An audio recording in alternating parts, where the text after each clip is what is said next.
KBC में करोड़पति पति। सूरज के जीवन का एक ही फंडा था कि मेहनत तो गधा भी करता है, घर बैठे जो कमाए समझदार वही होता है। इसीलिए उसने कभी नौकरी ही नहीं ढूंढी। इस बात से हालांकि उसकी पत्नी शिखा बिल्कुल भी अग्री नहीं करती थी, पर फिर भी सूरज को समझाना बेकार था। टीवी में कैसे बनोगे करोड़पति का ऐड देखकर उसे लगा कि बस अब तो घर बैठे ही वो करोड़पति बन सकता है, और उसके पीछे उसने अपने सारे सोर्सेस एक्टिव कर दिए। 2 हफ्ते में उसके कलीग के साले के पड़ोसी के बेटे का सोर्स निकलता है जो कि उसे शो में पहुंचा सकता है। सूरज उससे मिलने चला जाता है। अच्छा, तो हमें मुकेश जी बता रहे थे कि आप हमें शो में पहुंचा सकते हैं। हाँ, उसमें कोई तकलीफ नहीं है। मैं कल अगर कोशिश करूँ तो इसी महीने में आपका नंबर आ जाएगा। अरे ये तो बहुत बढ़िया हो गया। अच्छा, वो सिलेबस और क्वेश्चन पेपर का कोई जुगाड़ है क्या? उसका तो कोई जुगाड़ नहीं है। तो वो वाकई में कुछ भी पूछ सकते हैं? हाँ, वो तो बच्चन जी पर है, जो पढ़ते हैं वो पूछ लेते हैं। पहली कोशिश फेल होने पर अब सूरज के सामने एक बहुत बड़ा सवाल था कि आखिर जवाब कहाँ से लाए। तब शिखा ने एक सजेशन दिया। सूरज अपने चचेरे भाई सुमित से मदद मांगे, जो कि यूपीएससी की तैयारी कर रहा था। हालांकि इतनी मेहनत करना सूरज को समझ में नहीं आता था, पर कोई और रास्ता ना मिलने पर वो आखिर सुमित से बात करता है। अरे सुमित, हमारा कैसे बनोगे करोड़पति के लिए सिलेक्शन होने वाला है। तुम हमें थोड़े चिट बनाने में मदद करोगे क्या? अरे भैया, चिट बनाए तो सालों हो गए, उसमें हमारा एक्सपर्टीज नहीं है। बल्कि आप बोलो तो हम आपकी पढ़ने में ज़रूर मदद कर सकते हैं। हट, कैसी अनाप शराब बातें कर रहा है तू। सूरज ने सुमित को मना तो कर दिया था, पर तैयारी करने के सिवाय कोई चारा उसे दिख भी नहीं रहा था। खासकर जब 12 के पेपर लीक करने के एक्सपर्ट शुक्ला जो भी हाथ जोड़ लेते हैं। आखिर सूरज को सुमित के पास जाना ही पड़ा, और उसने सुमित और शिखा से वादा किया कि वो बहुत मेहनत करेगा। 1 महीने की तैयारी के बाद फाइनल हुआ कि शो से 1 हफ्ते पहले एक ट्रायल खेला जाएगा, जहां पर सारे रिश्तेदार ऑडियंस की जगह पर होंगे और शिखा सवाल पूछेगी। दूर दराज से भी रिश्तेदार आकर हाजिर हो गए देखने कि आखिर कैसे बनेगा सुमित करोड़पति। सब कुछ सेट था, और इतने में सूरज आकर अपना स्पीच देता है।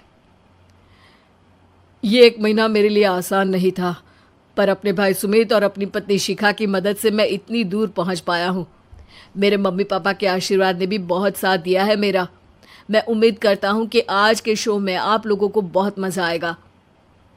साक्षी पहला सवाल पूछती है और पूरे कमरे में सन्नाटा छा जाता है। इंडिया में कितने स्टेट्स हैं? 3, सॉलिड, लिक्विड और गैस। अरे रुकिए, तो ऑप्शंस तो देने दीजिए। इतने में 5वीं कक्षा का चिंटू बोल उठता है। अरे क्या मामा, आप तो पहले सवाल पर ही आउट हो गए। अरे बेटा, पहला सवाल तो ट्रायल होता है ना। अरे तुम अब देखना। देखने जैसी बात तो थी ही। सूरज को इतना शांत किसी ने नहीं देखा था। कभी कभी तो लगता था मानो सूरज आंख खोलकर ही सो गया हो। मामा जल्दी करो प्लीज, कल सुबह पनवेल भी तो निकलना है। अरे हट करने दे मुझे। 3 सवाल में 3 लाइफलाइन खत्म हो चुकी थी, और अब चौथे सवाल पर भी सूरज का मौन नहीं टूटा। पर सूरज अभी भी हार मानने को तैयार नहीं था। उधर हर कोई सूरज को छोड़ सुमित को देख रहे थे। आखिर सुमित ने ही तो पढ़ाया था सूरज को। गजब बेइज्जती है यार। अरे बेटा, तो बाप का, दादा का, भाई का, सबका नाम बुड़वाएगा। अरे 3 लाइफलाइन ले ली तो भी तेरा कुछ नहीं होना है। अरे कोई इतनी बात करता है क्या शो पर? अरे बेटा, शो पर तेरे जैसे भी तो नहीं आते ना। सूरज की ये जंग आखिर 1 घंटे बाद 5वें सवाल पर खत्म हो गई, जब उसने इंडिया के नेशनल बर्ड का नाम कहा, कौवा।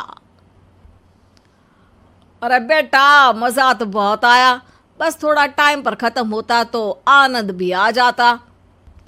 ताने बारिश के बूंदों की तरह बरस रहे थे और सूरज को भी समझ आ रहा था कि ये करोड़पति बनना शायद उसके बस के बाहर की बात है। पर वो आखिर ये बात मान कैसे लेता? वो सख्त लौंडा जो ठहरा, उसने सोचा कि बेइज्जती तो हो ही चुकी है, पर अगर मैं हार नहीं मानूं तो शायद कुछ हो सकता है।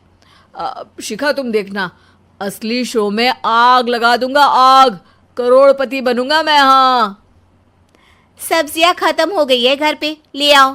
पहले पति बन जाओ, फिर करोड़पति बनना। अरे गजब बेइज्जती है यार। बेटा, अभी तो घर पर ही हुई है, 1 हफ्ते में तो तुम देश के सामने करवा कर आओगे। वैसे जब टीवी पर जाओ ना तो बस अपने मम्मी का ही नाम लेना, ठीक है? कोई पूछे तो बोलना कि पापा नहीं है मेरे। अरे पढ़ाई की, पेपर निकलवाए, इतने सारे लोगों को खाना खिलवाया, क्या फर्क पड़ा? इसीलिए मैं कहता हूँ कि मेहनत तो गधा भी करता है, घर बैठे जो कमाए वही सिकंदर। लेकिन मामा, गधे भी जानते हैं कि हमारा राष्ट्रीय पक्षी मोर है।